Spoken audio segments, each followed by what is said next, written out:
నమస్తే. Welcome to Surya news. వార్తలు చదువుతున్నది మీ మహారాజ్.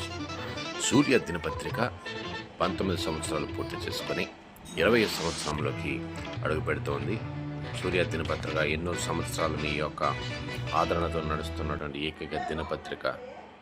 సో దీనిని మనం ఆ, ఉదయం వార్తలు మనం చూసుకుంటే ఇక్కడ అజిత్ పవార్ మృతి తీవ్ర దిగ్భ్రాంతిని కలిగించింది. విమాన ప్రమాదంలో మహారాష్ట్ర ఉప ముఖ్యమంత్రి అజిత్ పవార్ మృతి. సో సంతాపం తెలియచేసిన ఏపీ క్యాబినెట్. విమాన ప్రమాదంలో మహారాష్ట్ర ఉప ముఖ్యమంత్రి అజిత్ పవార్ మృతి తెలియడంతో క్యాబినెట్ భేటీ ప్రారంభ సమయంతో అజిత్ పవార్ విమాన ప్రమాద ఘటనను ముఖ్యమంత్రి నారా చంద్రబాబు నాయుడు ప్రస్తావించి ఏపీ క్యాబినెట్లో విచారం వ్యక్తం చేసి మౌనం పాటించారు. సో అలాగే గంజాయి డ్రగ్స్ నిర్మూలన